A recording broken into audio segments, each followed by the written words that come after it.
Trump की deal पिछले कुछ दिनों से संसद से लेकर सड़क तक चर्चा का विषय बनी हुई थी। ट्रंप ने ऐलान किया था कि अमेरिका भारत से आने वाले सामान पर टैरिफ 50% से घटाकर 18% कर देगा। बदले में भारत रूसी तेल खरीदना बंद कर देगा और अपने व्यापारिक रुकावटों को कम करेगा। डोनाल्ड ट्रंप ने भारत पर रूस से तेल खरीदने के कारण 25% अतिरिक्त टैरिफ लगाया था, क्योंकि उनका कहना था कि इससे रूस को यूक्रेन युद्ध में मदद मिल रही है। ट्रंप ने कहा कि भारत ने अमेरिका और वेनेजुएला से तेल खरीदने पर सहमति जताई है।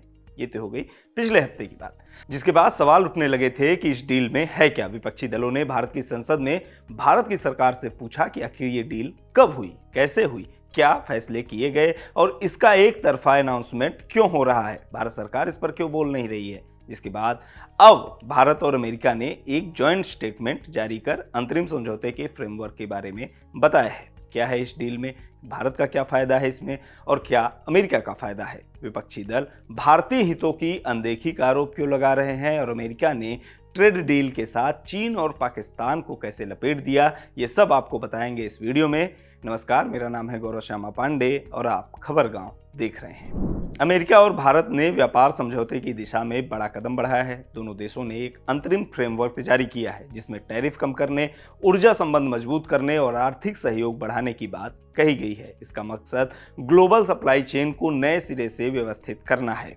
सबसे पहला है टैरिफ में राहत।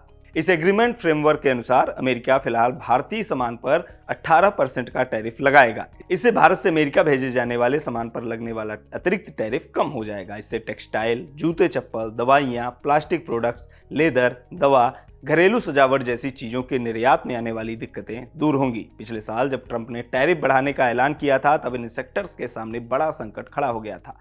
फ्रेमवर्क के मुताबिक जब अंतरिम ट्रेड एग्रीमेंट पूरी तरह से लागू हो जाएगा, तब अमेरिका कई भारतीय प्रोडक्ट पर यह टैरिफ हटा सकता है। इस एग्रीमेंट के तहत जिन भारतीय प्रोडक्ट को लाभ मिलने की बात कही गई है, उसमें जेनरिक दवाइयां, जेम्स, हीरे और विमान से जुड़े पुर्जे शामिल हैं। टैरिफ के बाद दूसरा बड़ा मुद्दा है कृषि। अमेरिका ने कहा है कि भारत उनके कुछ कृषि प्रोडक्ट्स पर टैरिफ कम या खत्म करेगा। कौन सी चीजें इसमें शामिल है? पशुओं के चारे, बादाम, अखरोट, सोयाबीन तेल, वाइन और शराब।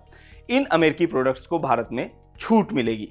पोल्ट्री, मीट, सोया, तंबाकू, इथेनॉल सेक्टर में अमेरिका को कोई राहत नहीं मिलेगी। यानी यहां पर भारतीय किसानों के हितों की सुरक्षा की गई है। केंद्र सरकार ने कहा है कि भारतीय हितों की अनदेखी नहीं की जाएगी। व्यापार भारत की शर्तों के हिसाब से हुआ है। डेयरी, फल, सब्जियां, मसाले और अनाज सुरक्षित हैं, जिससे भारतीय किसानों की आजीविका बनी रहेगी और ग्रामीण अर्थव्यवस्था मजबूत होगी। इसके अलावा भारत अगले 5 साल में $500 अरब के अमेरिकी सामान खरीदेगा। यानी हर साल औसतन $100 अरब की खरीदारी। इसमें तेल, गैस, कोकिंग कोल, हवाई जहाज और उनके पार्ट्स, कीमती धातु और टेक्नोलॉजी प्रोडक्ट्स शामिल हैं। टेक्नोलॉजी में एआई के लिए इस्तेमाल होने वाले ग्राफिक्स प्रोसेसिंग यूनिट और डेटा सेंटर के सामान भी शामिल हैं। अमेरिका भारत से आने वाले कुछ विमानों और विमान के पुर्जे पर लगाए गए टैरिफ हटाएगा। ये टैरिफ पहले राष्ट्रीय सुरक्षा से जुड़े नियमों के तहत लगाए गए थे। ये नियम एल्यूमिनियम, स्टील और तांबे के आयात पर लागू होते थे। अब टैरिफ हटने से भारतीय कंपनियों के लिए इन सामानों को अमेरिका भेजना आसान होगा। भारत को ऑटोमोबाइल पार्ट्स के लिए एक विशेष टैरिफ कोटा मिलेगा। इस नई व्यवस्था के तहत भारतीय ऑटो पार्ट्स मैन्युफैक्चरर कम टैरिफ पर अपने प्रोडक्ट अमेरिका भेज सकेंगे। इससे उन्हें दूसरे देशों की कंपनियों के मुकाबले ज्यादा फायदा मिलेगा। भारत से आने वाली जेनरिक दवाइयां और दवाइयों में इस्तेमाल होने वाले कच्चे माल को भी इस एग्रीमेंट में शामिल किया गया है। हालांकि इन पर अंतिम फैसला अमेरिका की एक जांच के बाद होगा। यह जांच सेक्शन 232 के तहत की जाएगी। जांच के नतीजों के आधार पर यह तय किया जाएगा कि इन प्रोडक्ट को किस तरह की छूट दी जाए। इस समझौते में रूल्स ऑफ ओरिजिन यानी प्रोडक्ट कहां बना है, इससे जुड़े नियम भी तय किए जाएंगे। इन नियमों का मकसद यह सुनिश्चित करना है कि इस ट्रेड एग्रीमेंट का फायदा मुख्य रूप से भारत और अमेरिका को ही मिले, न कि किसी तीसरे देश को। भारत और अमेरिका ने तय किया है कि वे आपसी सहमति वाले कुछ सेक्टर में नियमों और सामान की जांच से जुड़ी प्रोसेस पर बातचीत करेंगे। इसका मकसद यह है कि जब भारतीय कंपनियां अमेरिका में अपना सामान भेजें तो उन्हें नियमों का पालन करने में कम परेशानी हो। इससे समय और खर्च दोनों की बचत होगी और व्यापार करना आसान होगा। इस एग्रीमेंट में यह भी कहा गया है कि अगर भविष्य में अमेरिका तय किए गए टैरिफ स्ट्रक्चर में कोई बदलाव करता है, तो भारत को भी अपने वादों और शर्तों में बदलाव करने की अनुमति होगी। यानी अगर नियम बदलते हैं तो भारत पर पुरानी शर्तें लागू रहना जरूरी नहीं होगा। जब भारत और अमेरिका व्यापक द्विपक्षीय ट्रेड एग्रीमेंट पर बातचीत करेंगे, तो अमेरिका भारत की उस मांग पर विचार करेगा जिसमें भारतीय सामान पर और टैरिफ कम करने की बात कही गई है। इसका मतलब यह है कि आने वाले समय में भारतीय प्रोडक्ट्स पर लगने वाला टैक्स और भी घट सकता है। इस समझौते से टेक्निकल प्रोडक्ट के व्यापार में बढ़ोतरी होने की उम्मीद है। इसमें ग्राफिक्स प्रोसेसिंग यूनिट्स, जीपीयू और डेटा सेंटर्स में इस्तेमाल होने वाला सामान शामिल है। इसके साथ ही भारत और अमेरिका के बीच टेक्निकल सेक्टर में मिलकर काम करने की योजनाओं को भी आगे बढ़ाया जाएगा। हालांकि विपक्षी दलों ने इस डील की आलोचना की है। कांग्रेस महासचिव जयराम रमेश ने अंतरिम व्यापार समझौते को लेकर कहा कि जॉइंट स्टेटमेंट में डिटेल्स नहीं है। प्रधानमंत्री नरेंद्र मोदी पर निशाना साधते हुए जयराम रमेश ने कहा कि गले मिलने और साथ फोटो खिंचवाने से कुछ खास हासिल नहीं हुआ। उन्होंने दोस्त दोस्त ना रहा कहकर भी सरकार पर कटाक्ष किया।